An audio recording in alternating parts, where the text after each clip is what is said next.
first thing I noticed was the coordinator's face. Sister Paulette had been running every church event at Greater Mount Zion Baptist Church for 11 years. She had managed Vacation Bible School, 3 pastoral anniversaries, and a funeral reception for 160 people in the middle of a thunderstorm without losing a single name card or a single ounce of composure. Nothing rattled her. Nothing.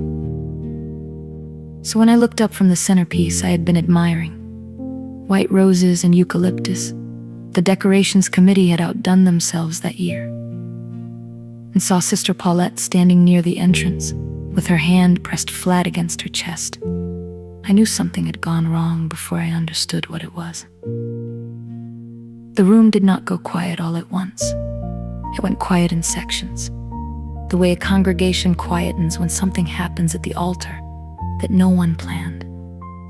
First the tables near the door, then the middle section, then the head table, where Elder Morrison had been mid-sentence telling a story about the church's 40th anniversary.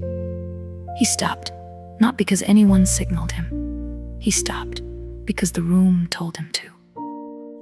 I was seated beside my husband. That is where I always sat at these events, beside him. That was the whole point of us. Beside each other, always. For 17 years of marriage and 18 years of membership at Greater Mount Zion. We were the couple people pointed to, the couple that young married partners were shown during premarital counseling. My husband served as assistant to the head deacon. I chaired the women's ministry. We had built something at that church that we had built nowhere else. A reputation. Not a perfect one, but a present one. And at Greater Mount Zion, presence is a kind of holiness all its own. I turned toward the door, because everyone else was turning toward the door. And that is when I saw her. She was a woman I did not know, medium height, a deep brown complexion, wearing a cream dress that was appropriate for a church banquet. Modest, pressed, deliberate. She had 3 children with her, a boy of maybe 14, a girl slightly younger, and a small child, a girl who could not have been more than 4 years old. They were dressed for the occasion, all of them. They had been told to dress for the occasion, and someone had made sure they arrived that way. Sister Paulette was holding 3 name cards, white cards, gold lettering, the kind we placed at reserved tables for deacons, ministry chairs, and their families. She was holding them and looking at the woman and looking back at the cards, and I could see her lips moving slightly, not speaking aloud, just processing, just trying to find the mathematics of a situation that did not add up. The woman said something to Sister Paulette, quietly. She held up her phone, showing Sister Paulette her screen. And then Sister Paulette looked at my husband. Not at the woman, not at the door, not at Elder Morrison, at my husband, who was seated beside me, who had been reaching for his water glass when the room went quiet, and who now had his hands suspended in the air, halfway to nothing. I felt my breath leave my body. Not dramatically, not the way breath leaves in movies with sound and collapse. It left quietly, completely. The way air leaves a room when every window closes at once. I felt my hands go cold. I felt my legs lock beneath the table. I felt the chair beneath me become the only solid thing in a world that had, in the space of 4 seconds, tilted completely off its axis. From somewhere to my left, a woman said one word. Lord. Just that one word, one woman. And every person in that room who had not already turned now. Somewhere near the back, a small child began to cry. Not one of the woman's children, but a toddler who had wandered in with his grandmother, startled by the sudden silence, not understanding anything, only feeling the shift in the air, the way children feel changes they cannot name. A Bible slid off the edge of one of the tables near the center of the room. No one picked it up. I turned back to my husband. He was looking at me. And what I saw on his face was not what I had spent 17 years believing I would see if something like this ever happened, which I had never truly believed would happen, because I had never given myself a reason to believe it. What I saw was not remorse. It was not shock. It was not even fear. It was calculation. He was measuring something, his options. The distance between this moment and every version of the future he had been quietly constructing somewhere far outside the life we had built together. And in that moment, before one word had been spoken, before my name had been called, before anyone in that room said anything at all, I understood everything. I want to tell you who I was before that night, because the woman I was before that night is the woman who survived it. I had given 18 years to Greater Mount Zion. I do not say that to make myself sound noble. I say it because it is simply true, and because when you give 18 years of your life to something, you become woven into it in ways you do not fully notice until the thread is pulled. I had joined the women's ministry when I was still nursing my oldest child. I had eventually led it for 7 years. I had organized food drives and bereavement meals and new member orientations, and the annual Women's Day program, which was no small thing at Greater Mount Zion, where Women's Day ran for 3 services and drew visitors from 4 other congregations in the city. I was not flashy.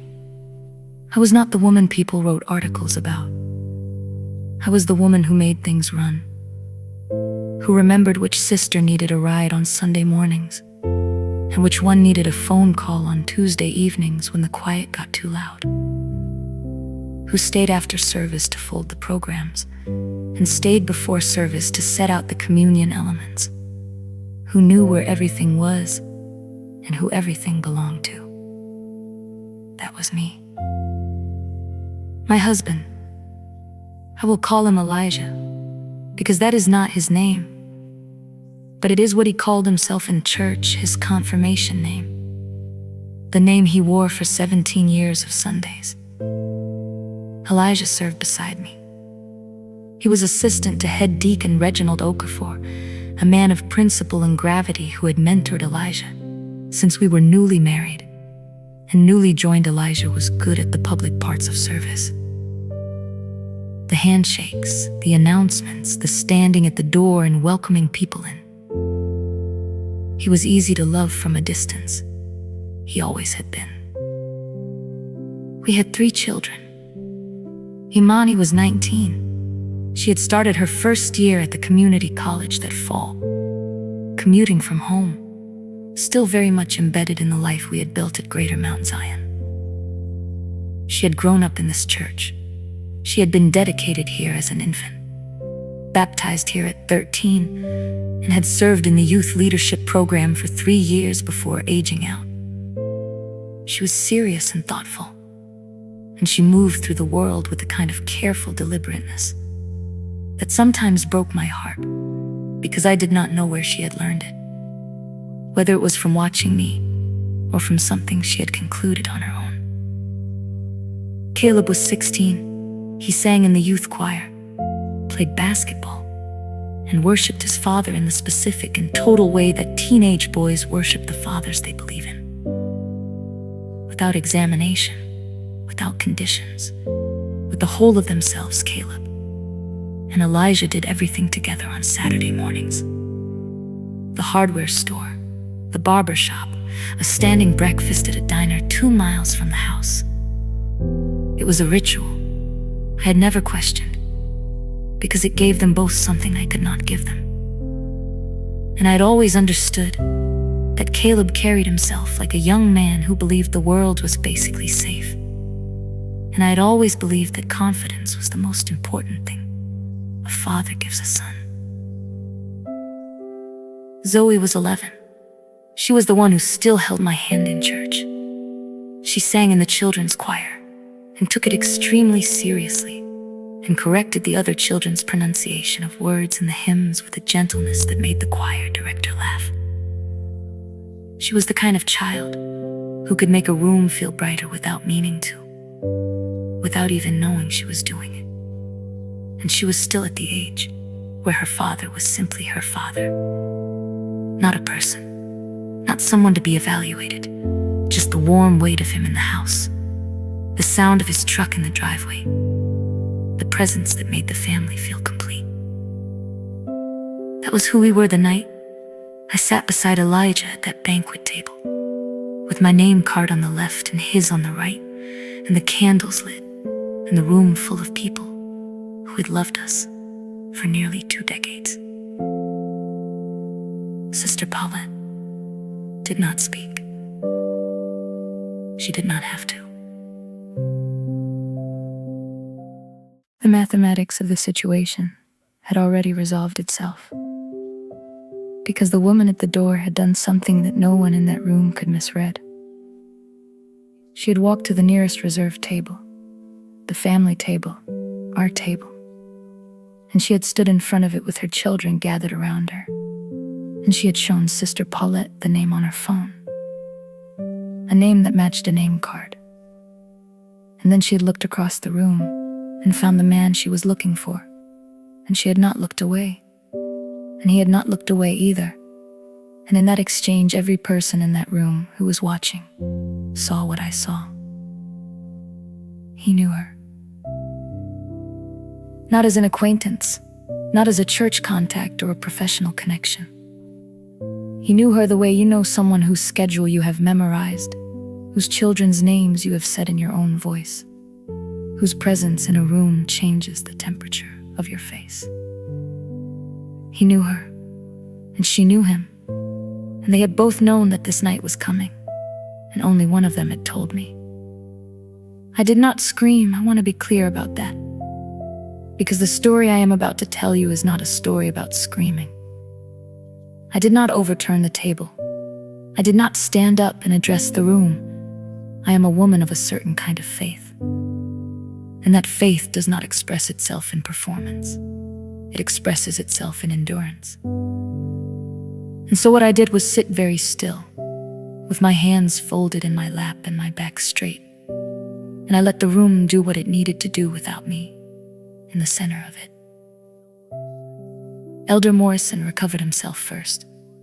He was 81 years old and had seen the full spectrum of human nature, and he rose from the head table and walked toward the entrance with the authority of a man who had been trusted with sacred things for 50 years. He spoke quietly to Sister Paulette. He looked at the woman. He made a decision. And then he did something that I will carry with me for the rest of my life. He turned to the room and he said, calmly and firmly, "Let us pause and go to God." And people bowed their heads. Not all of them, not immediately, but enough. Because that is what Greater Mount Zion does. When the ground shifts, it goes to God. I bowed my head too. I did not pray. I could not find prayer in that moment. But I bowed my head because the posture itself was a form of holding myself together. And that was all I was capable of. Elijah did not touch me. He did not speak to me. He sat beside me in complete silence. And I was close enough to feel the warmth of his arm without touching it.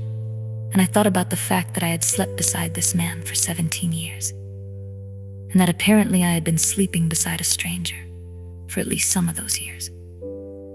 And I did not know how many. And the not knowing was already worse than anything else.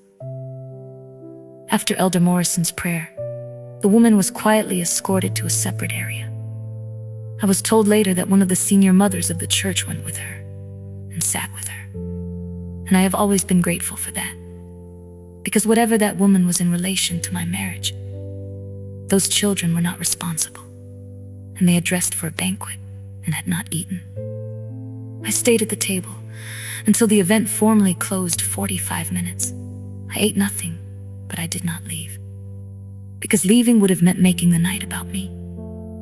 And I was the chair of the women's ministry. And these women had worked for 3 months on this banquet.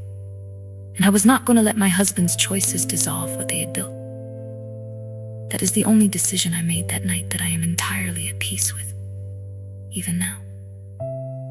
When the room began to empty, Sister Paulette came to me. She did not say anything. She just stood beside me and put her hand over mine on the table. And I looked at the rings on my left hand. And I thought, I'm going to have to decide what to do about these. My children were not at the banquet. Children did not attend the anniversary banquet. It was an adult event, formal tickets, a sit-down dinner. Imani was home with them. She had ordered pizza, and they had watched something together. The three of them, the way they did on evenings when Elijah and I were both out.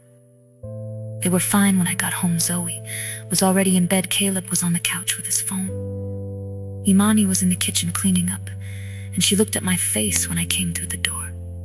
And she set down the dish. She was drying. And she said nothing. She just waited.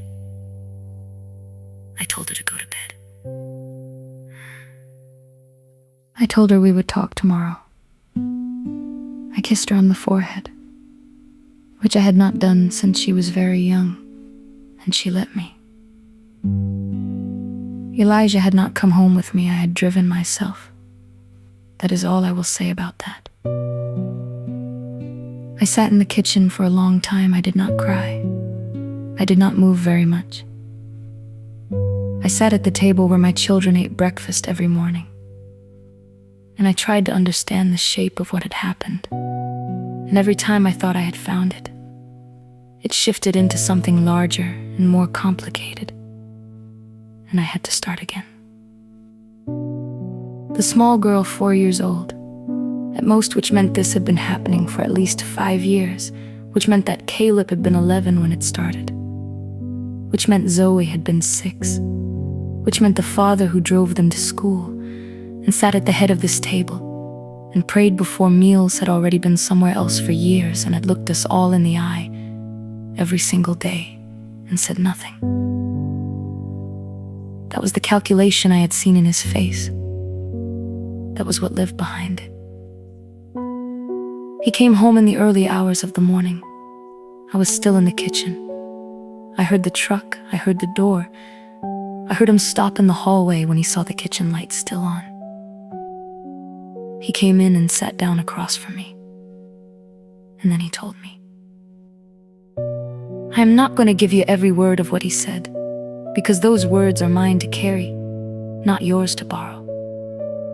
But I will tell you the shape of it.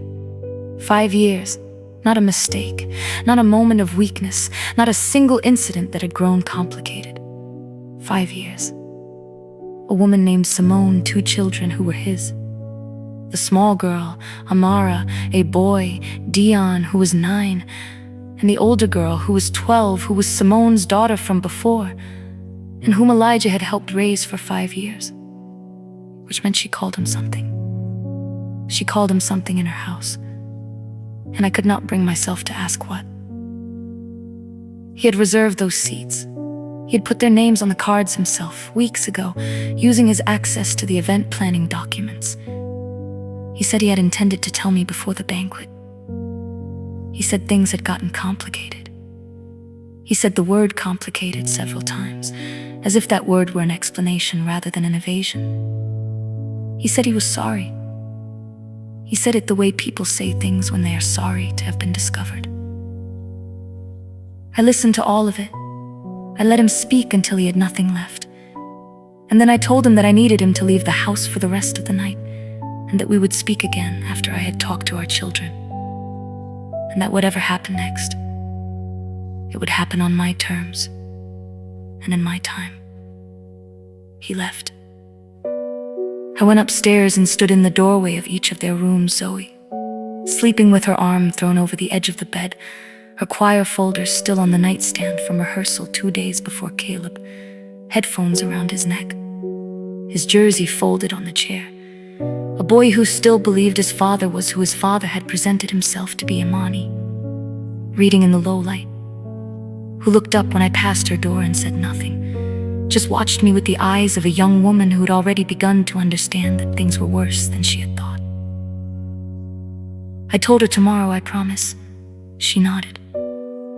She turned off her light.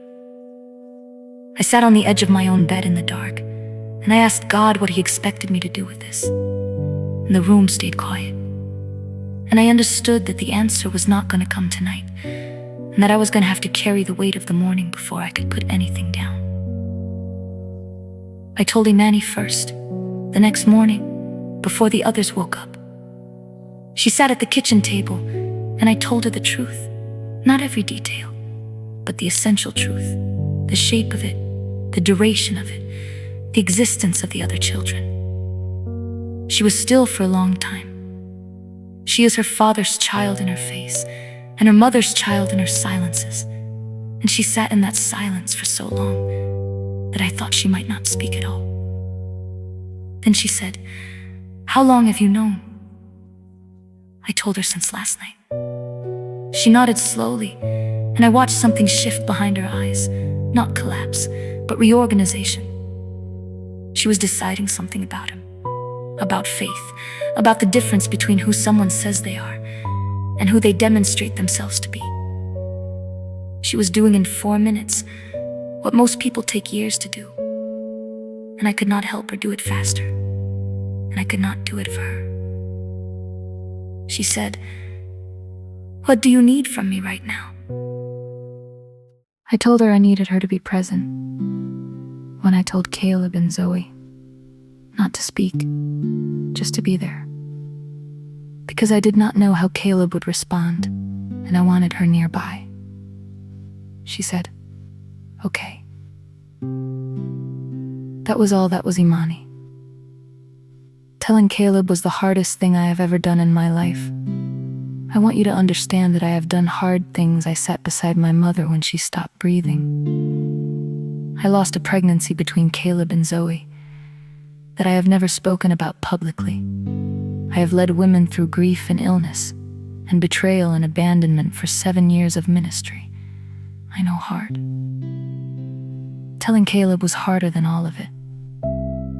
He sat at the table and he listened, and his face did something I had never seen it do. It went through expressions so quickly that none of them had time to settle. Confusion, then disbelief, then something that wanted to be anger and was not quite ready to become it. He looked at Imani. She held his eyes. He looked back at me. He said, "Where is he?" I told him I had asked his father to give us some time. He said, "He just left." I said, "I asked him to." Something about that seemed to undo him more than the information itself had. The fact that his father had gone when asked, that there had been no fight, no refusal, no insistence on facing what he had caused. Caleb understood the physics of that. He understood that a man who leaves when asked to leave has already decided something. He pushed back from the table and walked out of the kitchen, not out of the house. Just to the backyard. Imani started to get up, and I put my hand on her arm. I gave him 10 minutes alone. Then I went out to him. He was sitting on the steps with his elbows on his knees, looking at nothing. He had been crying. Not anymore, but recently. And he was at the age where being seen after crying feels like exposure. So I sat beside him and looked at the same nothing he was looking at. And I did not make him face me. He said, "The stuff on Saturday mornings." I waited. He said, "Was any of that real?" I told him I believed some of it was. I told him that what his father had done did not erase every true thing between them, but that it changed the frame around those things, and that he was going to have to decide for himself what still stood and what didn't, and that it was going to take time, and that was allowed. He said nothing for a while. Then he said, "I'm not going to forgive him fast. I need you to know that." I told him I knew. I told him that was his right. I told him I was not going to tell him how to feel or how fast to feel it. He said, "What are you going to do?" I told him I did not know yet. I told him I was going to make decisions carefully, and that I was going to protect this family as best I could. And that he did not need to worry about us being okay. We were going to be okay. I had not yet fully believed that myself, but I said it. And sometimes you say the true thing before you feel it. And the saying is part of how you arrive. Telling Zoe was different. Zoe was 11. And 11 is old enough to sense things, but young enough to still need the world to make a certain amount of fundamental sense. I told her only what I had to tell her. That her father and I were going through something very difficult. That he would not be living at home for a while.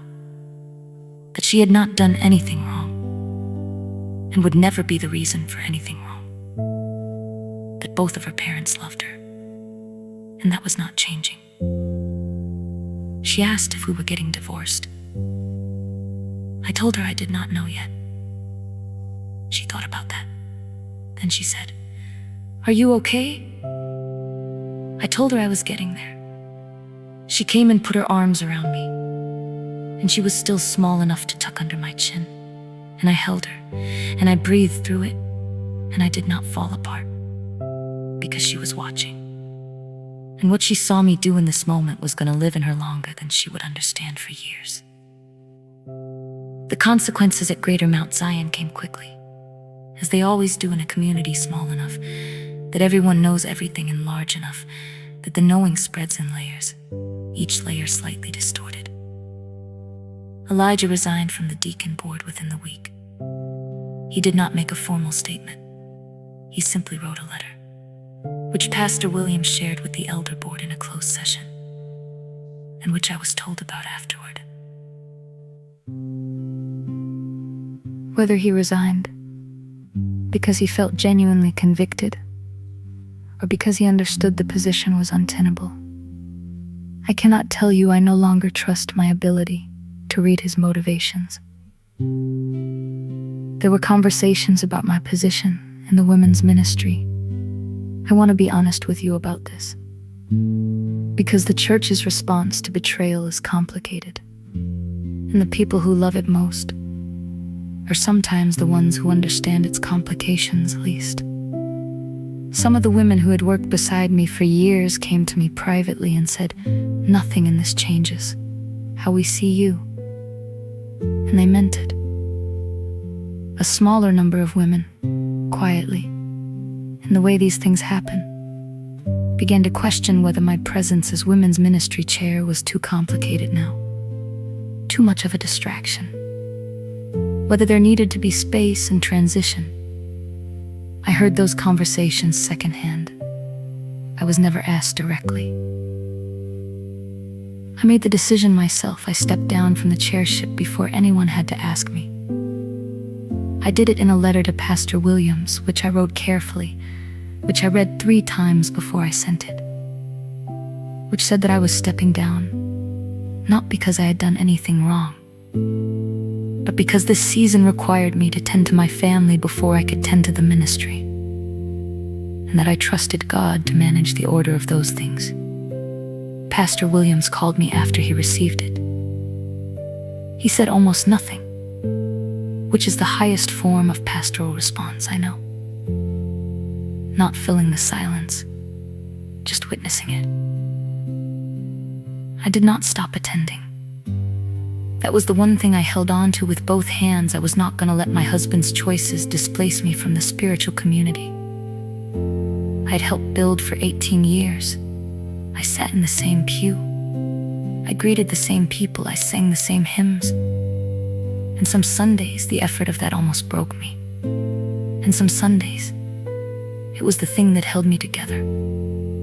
And the difference between those 2 kinds of Sundays was rarely something I could predict in advance. In the months that followed, I watched my children. Imani went quiet in the way I had expected. Not cold, not withdrawn from me, withdrawn inward. She was processing, which is what Imani does, slowly and privately and thoroughly. And I knew better than to rush her. She continued her classes, she continued coming to church. She was respectful and correct when her father came to see them, which he did, on the schedule we arranged. And she never made a scene, never put her feelings into the air where her younger siblings would inhale them. She carried herself like someone much older than 19, and I was grateful for it and heartbroken by it simultaneously, because she should not have needed to be that old that fast. What changed with Imani happened slowly. Over months, she started talking to me differently, not more. She had never been a woman of many words, but deeper. She would come and sit in the kitchen while I cooked, and she would ask me questions had not been asked before. About my faith, about whether God had let me down or had let God down, or neither. About how I knew the difference between enduring something and simply avoiding it. About what dignity looks like from the inside when no one is watching. I answered her as honestly as I could. I did not have good answers for all of it. I told her so. And she respected that more than she would have respected a prepared answer, I think. Caleb was the one I worried about. Not because he was volatile, he was not, but because he had built something with his father that had no architecture without his father inside it. The Saturday mornings, the barbershop, the diner, those rituals had been the scaffold of his understanding of what a man was, and the scaffold had buckled, and he did not yet know what to build instead. He was angry in the slow, subterranean way that boys are angry when they do not have the language for it yet. He went quiet at the dinner table. He stopped wearing the jersey his father had given him, which was a small thing that said everything. He played harder at practice, which his coach told me was actually good for the team, but which I knew was something more complicated than basketball. He asked to speak to Pastor Williams, alone one afternoon, which surprised me and moved me. I drove him to the church, and he was in Pastor Williams's office for 45 minutes. And when he came out, he did not tell me what they talked about, and I did not ask. Whatever was said in that room belonged to him. He was a little lighter afterward, though not resolved, just lighter. A small release of pressure, which was enough for that particular Thursday. Caleb did not come to his father easily. He is still working through it, even now. And I have made peace with the timeline not being mine to set. What I have told him, more than once, in different words, in different seasons, is this: the thing your father did is your father's thing to answer for. Your anger at him is right, and it is yours. But do not let it become the thing that defines you, because you are more than what was done to you. And I will fight for that truth about you every day, if I have to. He heard me. I do not know that he believed me yet, but he heard me. Zoe surprised me. About 3 months after everything broke open, she came to me on a Sunday evening when the house was quiet and Imani was out and Caleb was in his room, and she sat down beside me on the couch, and she said, "Mama, is it wrong to still love Daddy?" I told her no. I told her love and disappointment were not the same thing, and that she could hold both. I told her that loving someone did not mean pretending they had done nothing wrong, and that it also did not mean punishing herself for the love she already had. She was quiet for a moment. Then she said, "I prayed for him. Is that okay?" I told her it was more than okay. She leaned against my side, and I put my arm around her, and I felt the weight of her there, solid and small and whole. This child who had looked at a situation that had leveled her family and found her way. 11 years old, to a form of grace that most adults spend decades trying to reach. I did not tell her she was brave. I did not make a speech about it. I just held her, and I told her I was proud of her. and she nodded like she already knew. And we sat together until she fell asleep on the couch, and I stayed there with her a long time after. There is a moment that I keep coming back to, and I want to tell you about it, because it is the moment everything clarified for me. It was a Sunday morning, maybe 4 months into the hardest season. Zoe was at the mirror in the bathroom, doing something with her hair for church, and she did not know I was in the hallway. She was talking to herself, not out loud, not really, just under her breath. The way children do when they think no one is listening. She was telling herself she was ready. She was telling herself she looked good. She was giving herself the little speech you give yourself before you walk into a room that used to feel safe, and now feels complicated. And she was doing it in the voice of someone who had watched someone else do exactly that.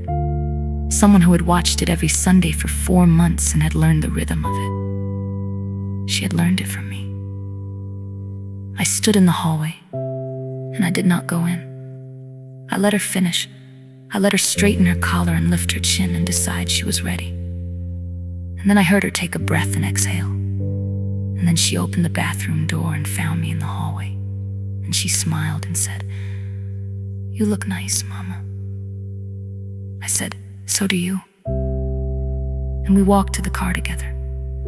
That was the moment I understood that my survival was not just mine. That what I was doing in these months, the standing, the attending, the enduring with my back straight and my voice level and my faith intact, even when the faith felt like it was held together with something thinner than I would have liked, all of it was going into her, into all 3 of them. Every day I chose dignity over collapse. They were watching. And what they saw was going to outlast everything Elijah had broken. It was going to outlast the banquet and the name cards and the calculation in his eyes and the 5 years I did not know about. What they were learning from me was going to outlast all of it. And I understood then that I was not surviving for myself alone. I had never been. I was surviving because they were watching what a woman does when the ground disappears. And what I showed them in this season was going to be the thing they reached for when their own ground gave way someday. And I intended to give them something worth reaching for. I do not know exactly what my future holds. I have not made every decision yet. And some of the decisions I have made, I am still living into.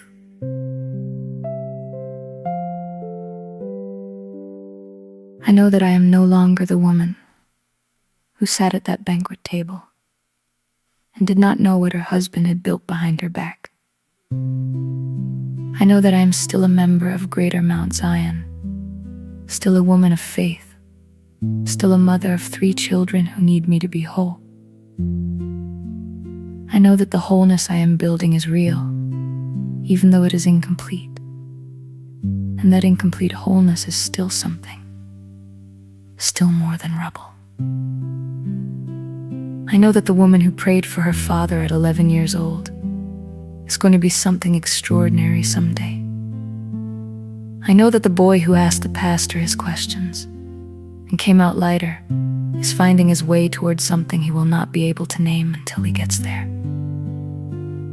I know that the young woman who asked me how dignity looks from the inside is already living her own answer, even if she cannot see it yet.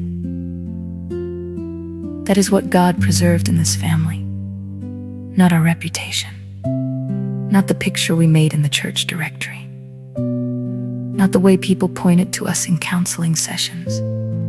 He preserved the core of us, the love between a mother and her children, the faith that outlasted the faithlessness, the truth that no betrayal is strong enough to break what God has rooted. I walked into fire. I came out the other side without the things I thought were mine. And I discovered that the things that were truly mine had not burned. What a mother passes to her children when she chooses dignity over collapse is not a lesson. It is not a speech. It is not even a decision, exactly. It is a demonstration.